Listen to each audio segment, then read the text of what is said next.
Log on, tune in, find out. Another good idea from Cambridge. Contrast how poor, the low quality of the courtiers in the palace, because the lazy boy could rise up, and suddenly become a servant. So he had a very fast career rise. And then why did the poor boy fart? Because I think he wanted to question the necessity of food serving, food service. Because can a king take food himself? Do he really need to be served a food, as simple as food? And then the science of farting. What is wrong with farting? The science of gastronomy and the palace norm. There's mismatch, because you eat food and then if you have some digestion problem, then it's natural to fart. But then you have a palace norm, like forbidding someone from farting, something like that, And then the king resort to a universal punishment, like it's everywhere, Once you do some wrong things, then what you do is that the predictable punishment is the imprisonment.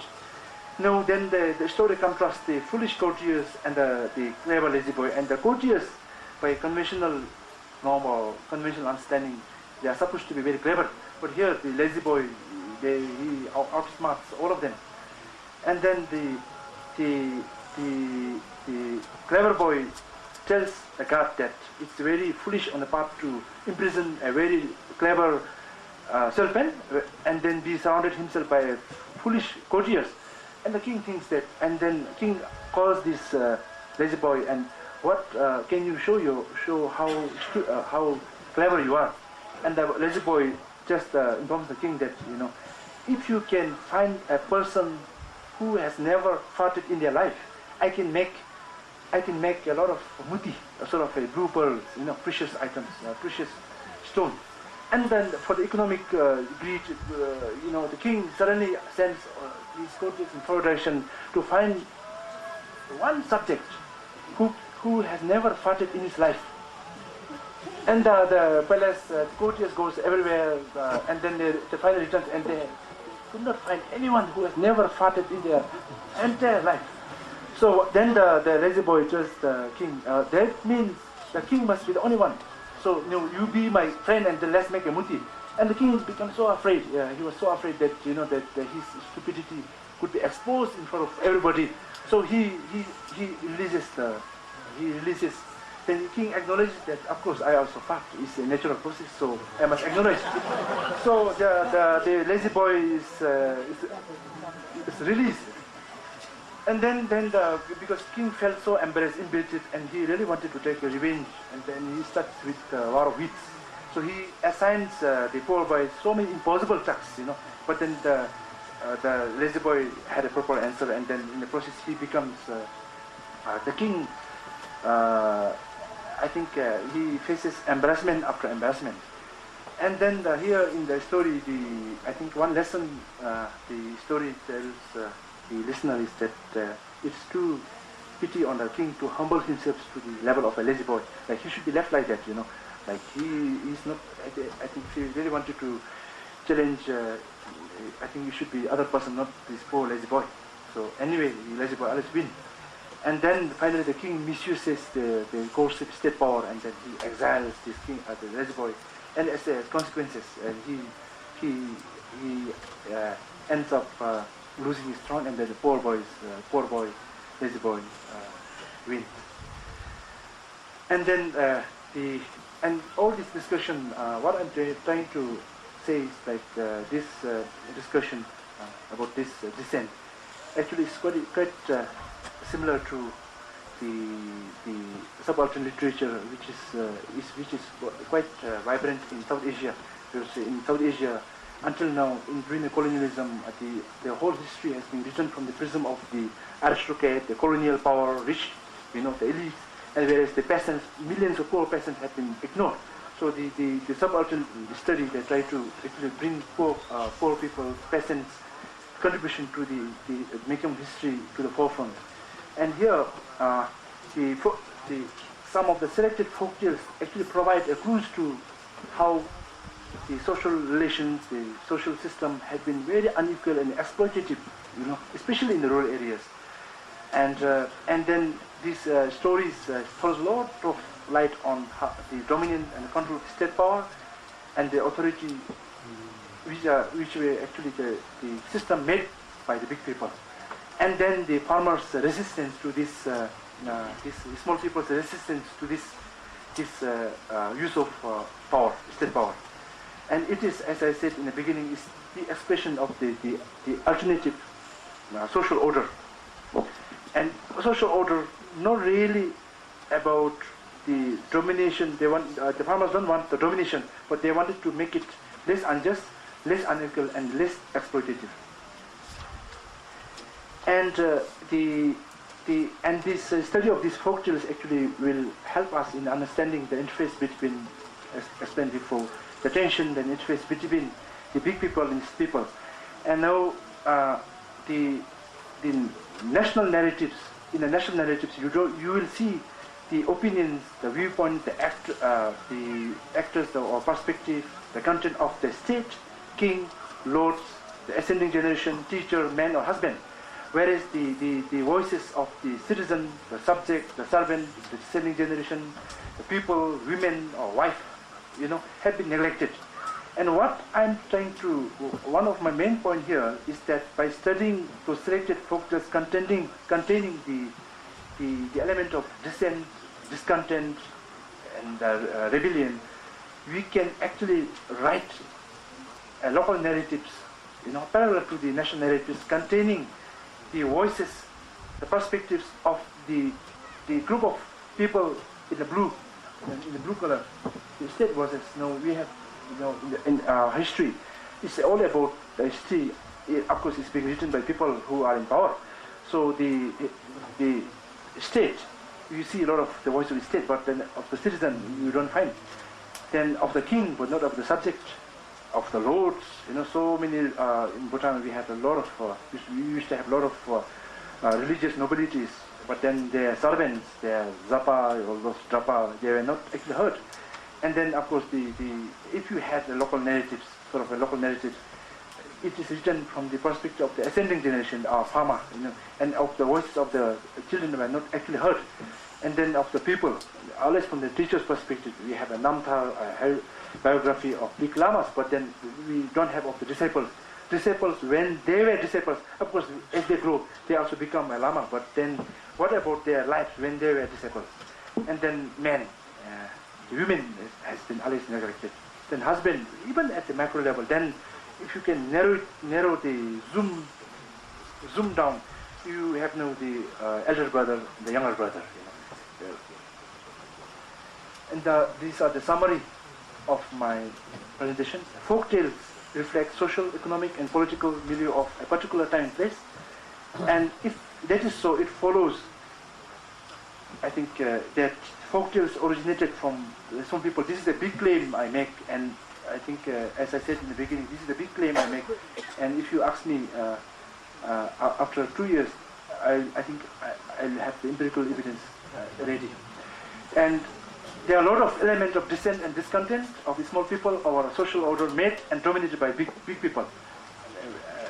This is also, some may say it's a big claim. Well, all you need to do is to pick up one of the Buddhist folktales available in English translation, and then if you read those folktales along the hypothesis or the premise I presented, you won't, I think most of the audience won't disagree. And the final point, folktales can be used as a material for writing narratives of small people. So this is my brief presentation. So I welcome.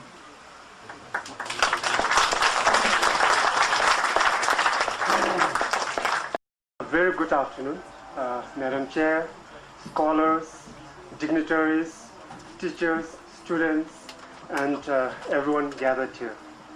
Well, it indeed is very inspiring to see so many people gathered here, because it clearly reflects the support and the interest that you show towards this seminar, which has as a theme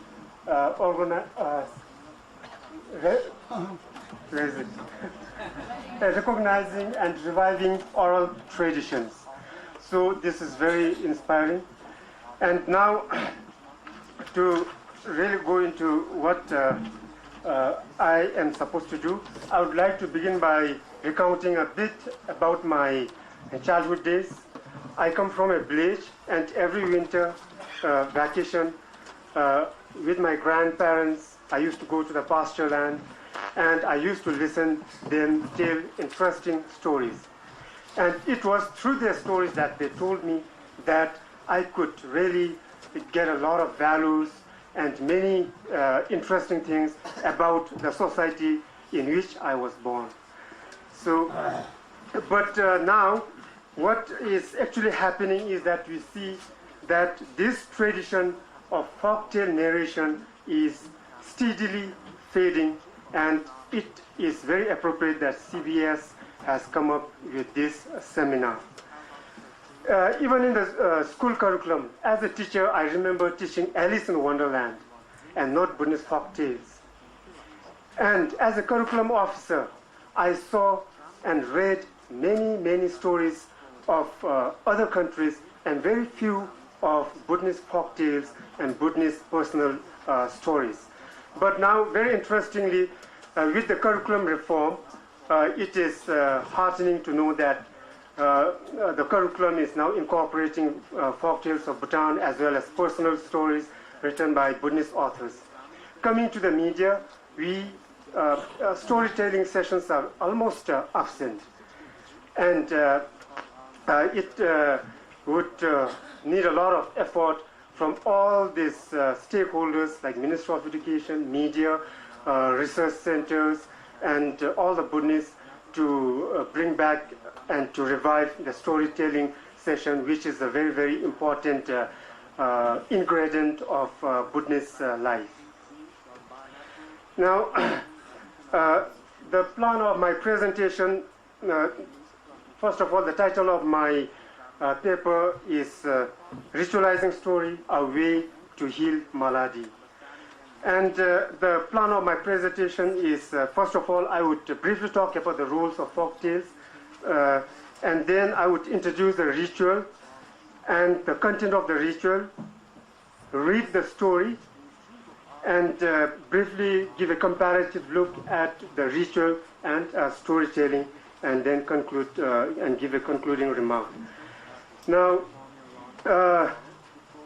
first of all, when we talk about the rituals, not rituals, storytelling, most of us, when we talk about the role of storytelling, we directly relate to entertainment, transmission of knowledge, bridging the generation gap.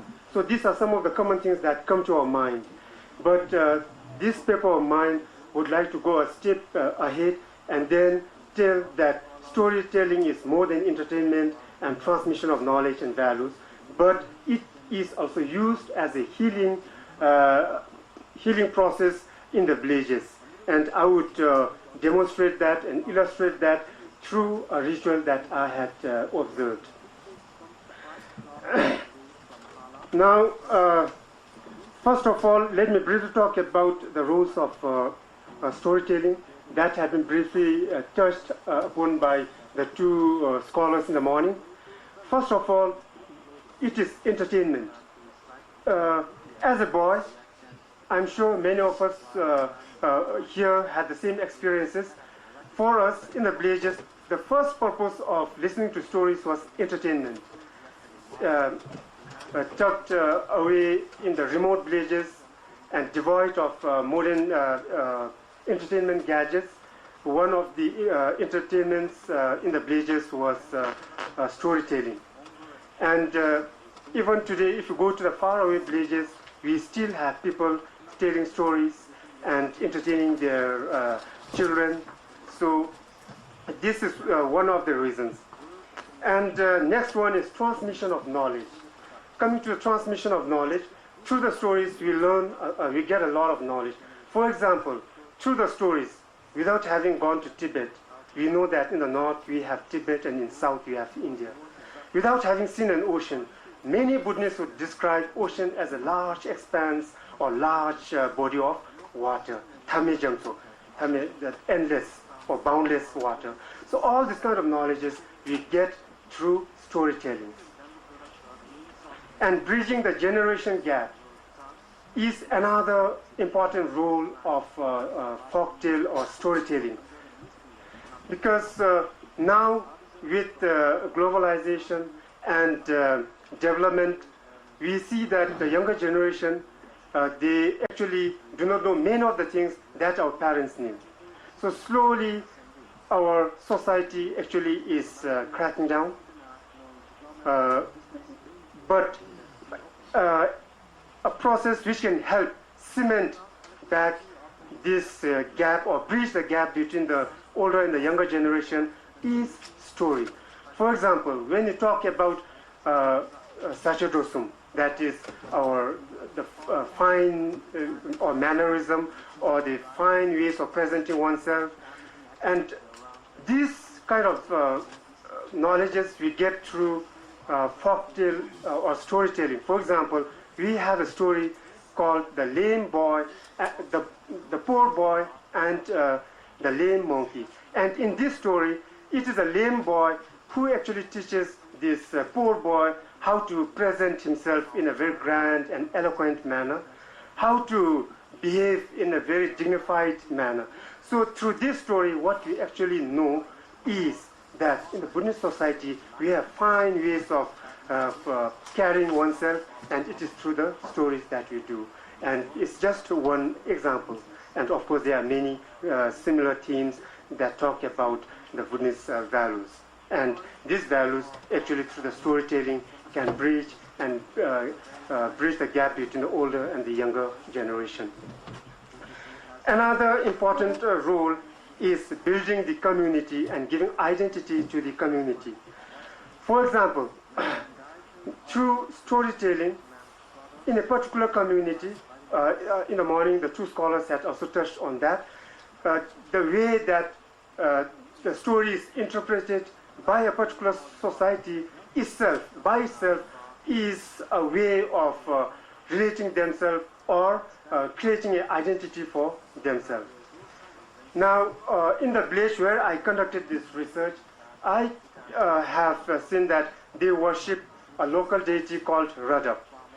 And there is a story that talks about how Radap, or this local deity, had come to Bhutan and how this local deity becomes or is worshipped or is elevated to that level from a monk. And his journey to the village called Khodaka in Onifarang region, the story is very interesting. And through the story, when Radap is coming to Khodaka, the man who actually invited him to that village, on the way, lots of conversation and talk happens between the two. And today, the passes along the route taken by this deity and his friend actually are associated to that particular village, because all the mountain passes are related to incidents related to the conversation that took between them. For example, they reach a particular village, and this monk, who later becomes a deity, says that, "I'm feeling sick." And then the man who accompanied him said, "Well, if you are feeling sick, we don't have a name for this place, and we are going to name it Narimu." That means the sick or the ill mountain. And they proceed further, and a little later, this monk again says, "I'm feeling very lethargic." And then his friend said, "Well, then let us name this Thilela." Thel means to not to feel lazy or to feel lethargic. So even today, this mountain is referred to as Thilela. And then the deity, this monk, asked, "Have you reached the place that you had offered me?" And then this man said, "Yes, we have reached here, and this is the place." And then the deity said, "Well, this is a very small mountain peak. Actually, you said that you are going to offer me a very big mountain." And then his friend said, "Well, I just told you a lie." And then after that, the mountain came to be called a Shobla. And this is how things actually happen. And even today, the village associate themselves with this kind of stories, and it has become an identity for them. And the way of offering, the Radap, by that society, they make offerings of prayer flag, and the prayer flag that they offer is a small band of white cloth, and it is without any inscription. And of course, there might be other societies where they make the same offering, but this society, the offering of white prayer flag without any inscription is another form of creating, of identifying themselves and having a collective identity for that particular community. So these are some of the examples of how storytelling and folk tales have become a strong vehicle of building the community and the strength of the society. So, and of all, the theme of my paper is storytelling as a ritual to heal malady.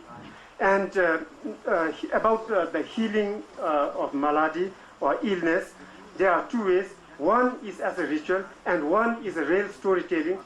This now, I think, is has really gone out of the Buddhist culture. I have not seen that, but as a child, I remember seeing once, observing this once. And this is when someone is sick, a man with a very powerful voice would come and sit near the sick person, and he would have a small table, you call chente, small table, in front of him, and an incense stick would be lighted in front of him, and this man would put his cross leg, he would put his left leg over the right and sit in a very commanding position. And the theme of the story that he tells is the victory of good over evil, or subjugation of evil or malignant spirits.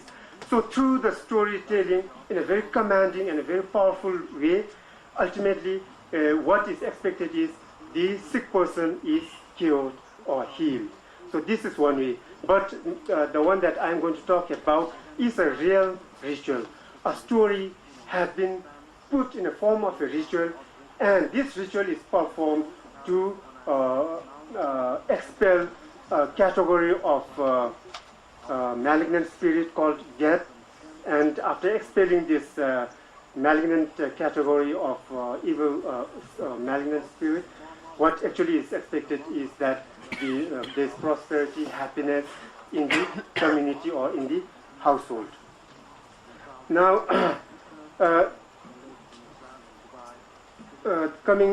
now I'll go on to talk about the ritual. The name of the ritual is called Gelpo Chuni. Gelpo is a category of malignant spirit, and Chuni is expulsion, or expulsion of the malignant spirit called Gelpo.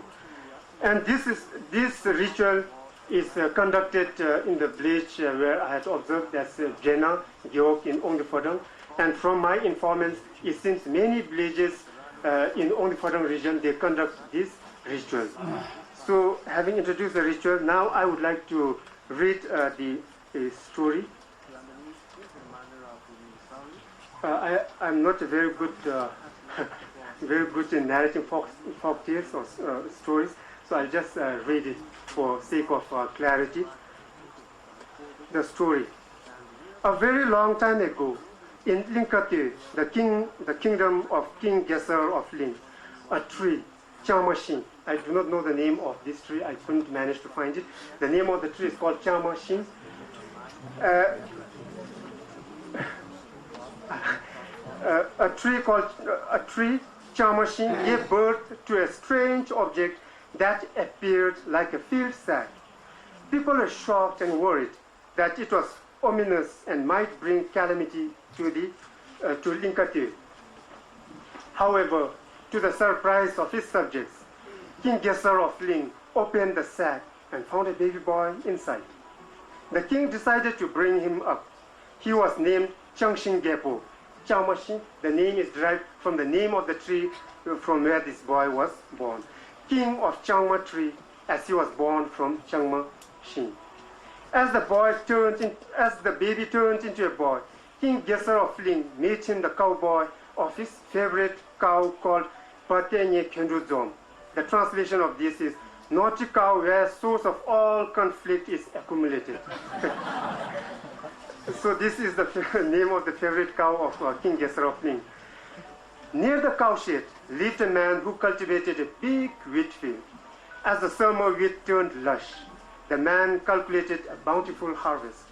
However, to his utter dismay, despite his efforts to protect his field of thriving wheat from animals, every morning he finds that his wheat is eaten by an animal. That summer, he lost all his wheat to an animal that he could not identify, or he did not know. He suspected the cow of King Gesar of Ling, but there was no evidence, and his wheat was incomparable to that of Changshin Gepo, the cowboy. Another season came for cultivating wheat, and the man, like others in the blade, did his part. Again, wheat turned green, and despite his effort to protect his wheat field, one morning he found that a small patch of his wheat field was eaten by an animal. He tried to trace the footprints, but could not find one. He kept close guard of the cow of Changshin Gelpo, but to no avail. Who could have eaten the lush wheat? It, of course, was Patenye Kenduzong, the cow of Changshin Gelpo. The cow unlashed itself and went to the wheat field when the man on guard could not help but fall asleep. Just for a while, around the time the first roosters began to give signal of the arrival of dawn, the cow ate its field and returned to its shed. It was a clever cow, for it left no footprints. It wiped the prints of its foreleg with its hind leg, and that of the hind leg with its tail. The man could tolerate no more, so he kept a trap of poisoned arrow. As usual, the cow came to graze in the wheat field, and it was hit by the poisoned arrow. The cow died in the field. The culprit is caught, and the neighbor demands for compensation. However, Changshin Gelpo demands that the skin of the cow be removed and a small chunk of meat be offered to the guardian deities. The man agreed, and after removing the hide, Changshin Gelpo cuts a small chunk of meat and threw it as offering.